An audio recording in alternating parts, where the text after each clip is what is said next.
Hello friends, welcome back to my channel. एक बार फिर से स्वागत है आपका हमारे चैनल छमा स्टडी चैनल में। आज की वीडियो में हम पढ़ने जा रहे हैं भूमि, मृदा और जल, प्राकृतिक वनस्पति, वन्य जीवन के संसाधन के बारे में।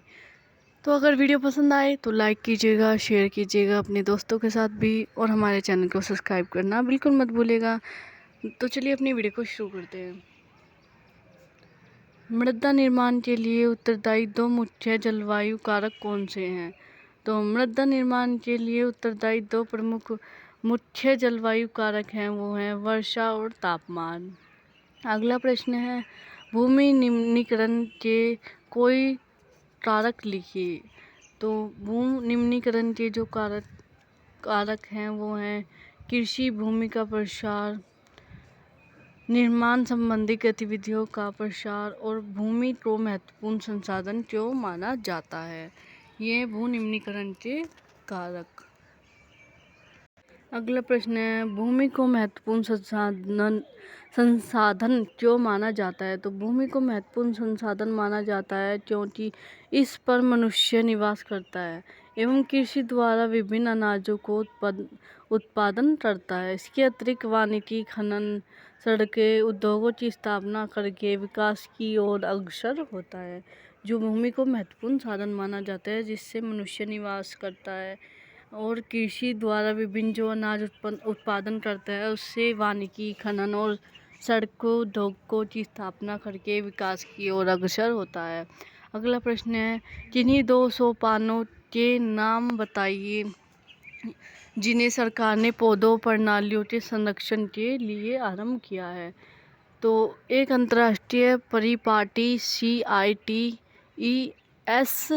दी convention on international teddy endangered species of wild fauna and flora की स्थापना की है, जिसमें प्राणियों और पक्षियों की कई जातियों का व्यापार करने पर प्रतिबंध लगा दिया है, और प्रादेशिक व सामुदायिक स्तर पर सामाजिक वानिकी वन महोत्सव को प्रोत्साहित किया गया है। जल संरक्षित के 3 तरीके बताइए। तो जल संरक्षित करने के 3 तरीके। पहला, धरातल को वनस्पति विहीन होने से बचाना चाहिए, क्योंकि वनस्पति आवरण धरातल प्रवाह को मंद करता है और भूमिगत जो जल होता है उसको पुनः पूरित करता है। अगला वो है हमारा, जल रिसाव को कम करके और स्प्रिंकलरों द्वारा जो है जल संरक्षित किया जा सकता है। स्प्रिंकलरों द्वारा जल रिसाव को कम करके और धरातल को वनस्पति के विहीन होने से बचाने के लिए वनस्पति आवरण धरातलीय प्रवाह को मंद करते हैं और भूमिगत जो जल है उसको पुनः पूरित करते हैं। अगला प्रश्न है, निम्नलिखित में से कौन सा कारक मृदा निर्माण का नहीं है? समय, मृदा का गठन या जैव पदार्थ? तो मृदा का गठन।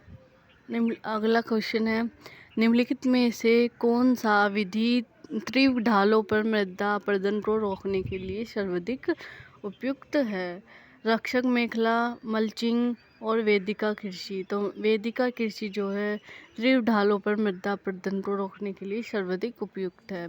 अगला प्रश्न है, निम्नलिखित में से कौन सा प्रकृति के संरक्षण के अनुकूल नहीं है? तो बल्ब को बंद कर देना जब आवश्यकता न हो, नल को उपयोग के बाद तुरंत बंद कर देना, और खरीदारी के बाद पॉलीथीन जो होते हैं बैग नष्ट कर देना। तो खरीदारी के बाद जो पॉलीथीन बैग्स हैं उनको नष्ट कर देना। और तो इसका सही आंसर है बल्ब को बंद कर देना जब आवश्यकता न हो। अगला प्रश्न है, निम्नलिखित का मिलन कीजिए। तो भूमि प्रयोग हो गया, 6 कृषि। कृषि के लिए उपयुक्त भूमि। ह्यूमन्स, तो ह्यूमन्स का जो वो है उसका वो है ऊपर मृदा पर निक्षेपित जैव पदार्थ। चट्टान बांध, मृदा अपरदन को रोकना। कृषि योग्य भूमि, तो वो है कृषि के लिए उपयुक्त भूमि। सॉरी, जो पहला था उसका था तीसरा आंसर, भूमि का उत्पादनकारी उपयोग। अगला प्रश्न है, निम्नलिखित कथनों में से सत्य और असत्य बताइए। यदि सत्य है तो कारण बताइए। तो भारत का जो गंगा ब्रह्मपुत्र मैदान अत्यधिक आबाद प्रदेश है, वो क्यों है?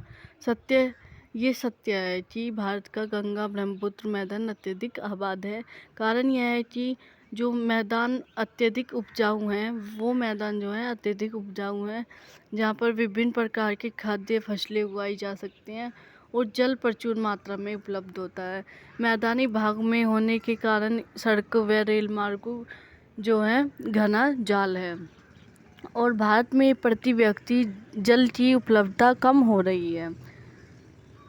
तो इसका ये भी सत्य है। इसका कारण है बढ़ती जनसंख्या, भोजन और नकदी फसलों की बढ़ती मांग और बढ़ता नगरीकरण जल आपूर्ति की कमी के मुख्य कारक हैं।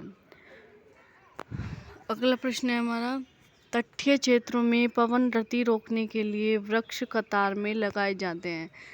क्या तटीय क्षेत्रों में जो है पवन गति को रोकने के लिए वृक्ष कतार में लगाए जाते हैं, जिसे बीज की फसलें उगाना कहते हैं। तो ये असत्य है। अगला है, मानवीय हस्तक्षेप और जलवायु परिवर्तन परितंत्र को व्यवस्थित रख सकते हैं। ये भी असत्य है।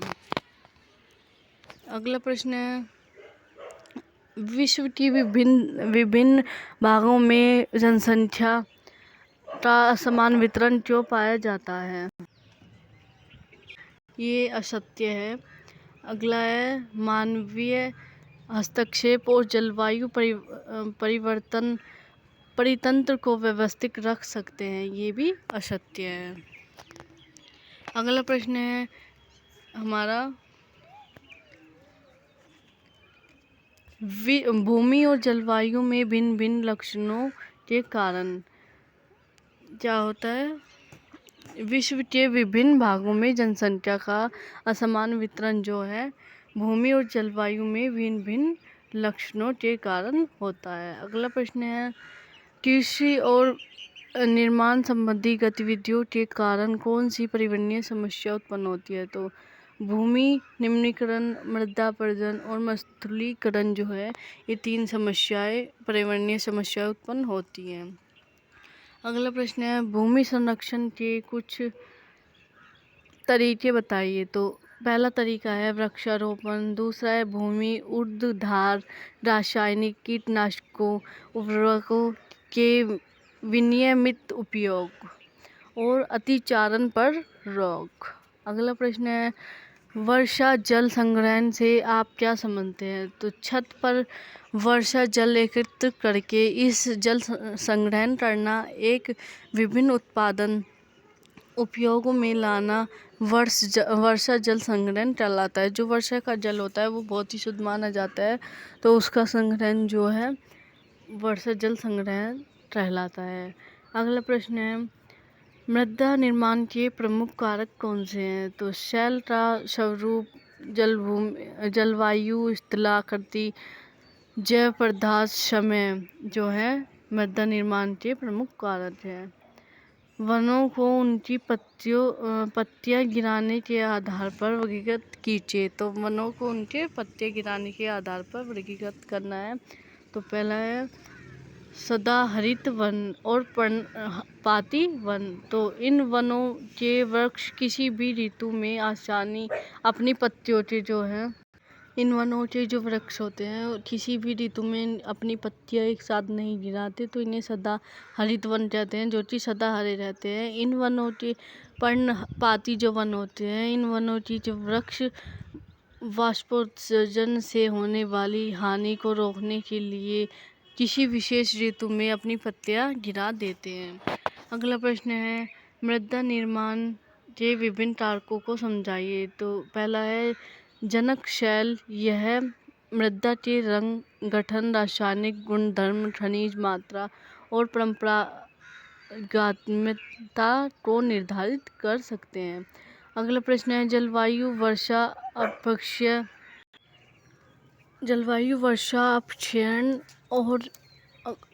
और ह्यूमस निर्माण दर को प्रभावित करती है। और स्थलाकृति, उच्चवास, तुंगत और ढाल मृदा के संचय को निर्धारित करते हैं। और जैव पदार्थ यह ह्यूमस की दर को प्रभावित करते हैं, वो जो समय मृदा परिच्छेदिता की मोटाई को निश्चित करती है। अगला प्रश्न है, जल संसाधन को संरक्षित करने के उपाय। तो जल संसाधन को संरक्षित करने के उपाय हैं, प्रदूषित जल को जल निकायों में छोड़ने से पूर्व उपयुक्त विधि से शोधित करना, और जल संग्रहण पृष्ठीय प्रवाह को बचाने की दूसरी विधि, स्प्रिंकलरों द्वारा सिंचाई करना, और वन आवरण धरातलीय प्रवाह को मंद करते हैं और भूमिगत जल को पुनः पूरित करते हैं। जल रिसाव को कम करने के लिए नहरों को पक्का करना चाहिए, और वाष्पीकरण की अधिक दर वाले शुष्क प्रदेशों में सिंचाई की ड्रिप अथवा ढक्कन विधि उपयोगी होती है। अगला प्रश्न है, भूमि उपयोग को प्रभावित करने वाले भौतिक कारक बताइए। तो स्थलाकृति, मृदा, जलवायु, खनिज, जल की उपलब्धता जो है भौतिक कारक हैं भूमि को प्रभावित करने वाले। अगला प्रश्न है, भूमि उपयोग से आप क्या समझते हैं। तो भूमि उपयोग विभिन्न कार्यों के लिए किया जाता है, जैसे कृषि, वानिकी, खनन, सड़कों और उद्योगों की स्थापना। इसे ही भूमि उपयोग कहते हैं। जो भूमि का उपयोग होता है वो विभिन्न कार्यों के लिए किया जाता है, जैसे कि कृषि करने के लिए, खनन करने के लिए, सड़क बनाने के लिए, और उद्योग जो हैं उनकी स्थापना करने के लिए भूमि का उपयोग किया जाता है। अगला प्रश्न है, मृदा का निर्माण किस प्रकार होता है। मृदा का निर्माण चट्टानों से प्राप्त खनिजों और जैव पदार्थों तथा भूमि पर पाए जाने वाले खनिजों से होता है। अपक्षय की प्रक्रिया के माध्यम से बनती है। अगला प्रश्न है, दावानल के कोई 3 कारण बताइए। तड़ित झंडा के कारण प्राकृतिक अग्नि का जलना, और दूसरा है लोगों की लापरवाही के कारण घास फूस में जनित ऊष्मा के कारण आग का लगना, स्थानिक लोगों द्वारा किसी उद्देश्य से आग लगना। यह मृदा निर्माण का दावानल के कोई 3 कारण हैं। अगला प्रश्न है, मृदा निम्नीकरण के कारण। तो वनोन्मूलन, अतिचारण, रासायनिक उर्वरक और कीटनाशकों का अत्यधिक उपयोग, वर्षा दोहन, भूस्खलन और बाढ़ जो है मृदा निम्नीकरण के कारक हैं।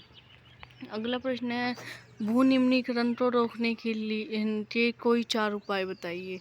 तो भू निम्नीकरण को रोकने के 4 उपाय निम्नलिखित हैं। कौन कौन से हैं। भूस्खलन प्रभावी क्षेत्रों का मानचित्र बनाकर इसमें संभावित जो प्रभावित होने वाले स्थान हैं उनको इंगित किया जाए, उनको बचाया जाए, उन पे जो होने वाले जो हानियाँ हैं उनसे सावधान किया जाए। भूमि को खिसकने से बचाने के लिए प्रतिधारित दीवार का निर्माण किया जाए। वनस्पति आवरण में वृद्धि करना, जो वनस्पति आवरण है उसमें वृद्धि करना, और भूस्खलन की गतिशीलता को नियंत्रित करने के लिए पृष्ठीय नियंत्रण कार्यान्वित करना, जो पृष्ठीय नियंत्रण कार्यान्वित करना। अगला प्रश्न है, वन हमारे लिए किस प्रकार उपयोगी हैं, समझाइए। तो वन हमारे लिए निम्नलिखित रूप से उपयोगी हैं। फसलों को उगाने के लिए आवश्यक मृदा कली सुरक्षा करते हैं और ऑक्सीजन उत्पन्न करने के लिए जिसमें हम सांस लेते हैं। इमारती लकड़ी प्रदान करते हैं और भूमि जल के जो संग्रह में सहायता करते हैं। रक्षक मेखला के रूप में कार्य करते हैं। वनों से हमें जो फल हैं, लेक्टस हैं, तारपीन का तेल, गोंदे और औषधीय पौधे प्राप्त होते हैं। जैवमंडल एक पारितंत्र में अंतर बताइए। जैवमंडल एवं पारितंत्र में अंतर। तो जैवमंडल जो है स्थलमंडल, जलमंडल और वायुमंडल के बीच जुड़ा एक संक्रिय क्षेत्र में ही प्राकृतिक वनस्पति और वन्य जीवन पाया जाता है, जिसे जैवमंडल कहते हैं। जो स्थलमंडल, जलमंडल और वायुमंडल के बीच जुड़ा एक संक्रिय क्षेत्र है, उसे ही जैवमंडल कहते हैं। जैवमंडल में जो है सभी जीवित जातियों और परस्पर निर्भरता एवं संबंधी पारितंत्र कहलाता है। तो दोस्तों, ये थे हमारे मोस्ट इम्पोर्टेंट क्वेश्चन आंसर। तो अगर वीडियो पसंद आई हो तो लाइक कीजिएगा, शेयर कीजिएगा और हमारे चैनल को सब्सक्राइब करना बिल्कुल मत भूलिएगा। मिलते हैं अपनी अगली वीडियो में, तब तक के लिए बाय।